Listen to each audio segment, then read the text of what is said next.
Mga tol, isang domestic helper mula sa Saudi Arabia ang ngayon ay nagpapasaklolo sa T3.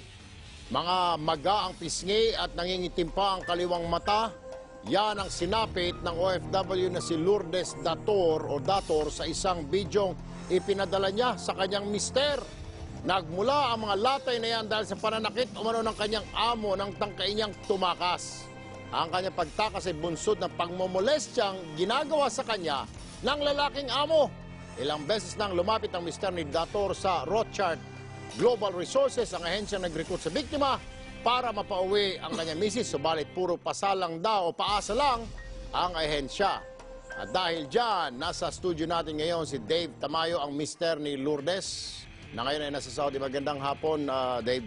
Magandang hapon po. Alright, ilang beses ka naman lumapit doon sa ahensya? Bali po, buong October po at saka hanggang January po, nandun po ako. Ano sinasabi ng ahensya? Pinakita mo ba yung litrato na pinadala sa'yo? Bali yung litrato po, bago lang po, nung linggo lang po siya. Okay, pero ano sabi ng ahensya sa'yo? Yung agency po, nung November po, nangako silang papauwiin. Alright. Tapos po, nung pagkatapos po ng pangako nila, nagpa-follow up po kami. Ang sinasabi po nila, next week. After po nung next week, ginawa na po nila ng istorya na tumakas daw po yung asawa ko nasa embassy na. Oh. Yung may kamag-anak po kami sa Saudi, pinatawag ko po sa embassy, wala daw pong dinadala doon. Oo. After po a week, nakatawag po yung asawa ko, hindi daw po siya tumakas, nandun lang daw po siya. Kailangan niya daw po ng tulong kasi nga, minamanyak po siya nung amo niya. Nasa linya po si Lani Gezlaya, ang manager ng Rothschild Global Resort. Magandang hapon, Miss Lani. Hello. Hello, good afternoon, Miss Lani. Good afternoon po. Aha, live po tayo sa T3. Si Erwin Tulfo po ito, kasama si Dolben, Tol Rafi. At narito yung mister ng biktima, ni Lourdes. Ano ito, bakit hindi pa po ninyo napapauwi yung kanyang misis na minomolestya na doon ng kanyang amo, Lani? Actually, sir, nung nagpunta siya dito, agad-agad kami nag-email agad sa employer. Nung may hawak sa kanyang agency doon. Then, kinausap din namin yung employer that time regarding dyan sa kung totoo ang sinasaktan yung applicant. As per employer, usually naman po, di ba, ang employer hindi umaamin sa ganun. Oh. Insist po natin na... Kaya nga, yan, nagsinungaling yung employer, ano na ho ang aksyon ninyo dito, madam? Aantayin po ba ba? Kinausap yung employer po, advice naman po ng employer pa uuwiin. Kaya na po naghihintay po kami ng exit visa reply po ng in-inform naman po kami exit visa na po yung pauwi na po yung aplikante niyo. So for the meantime, doon muna siya sa employer, madam. Opo. Bali, supposedly dapat nasa agency na yan. Ang nakakatakot doon dyan, baka umuwi ho yan ng patay na, hindi na ho buhay. Ay, hindi po.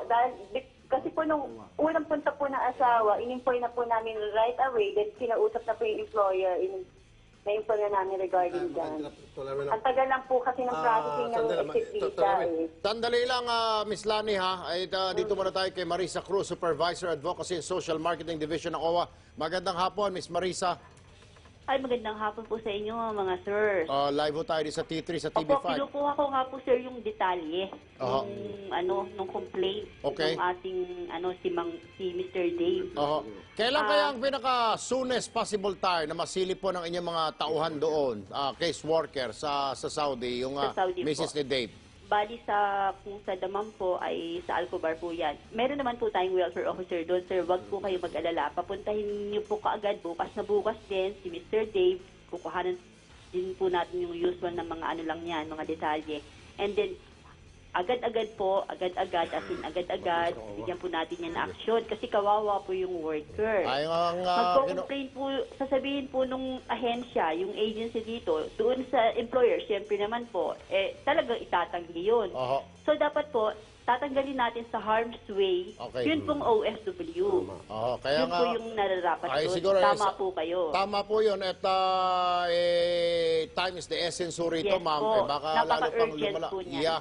Sige po, bukas mapuntahin ho namin itong mister ni Lourdes, si Dave, sa OWA para kagyat. Actually, sir, nandito po yung yung record po ni Miss Dator sa amin. Alright. At the same time, identified naman din namin Sige yung po, kanyang bukas ng umaga agency. po, samahan namin sa inyong tanggapan si Yes, sir. Dave. Ano po?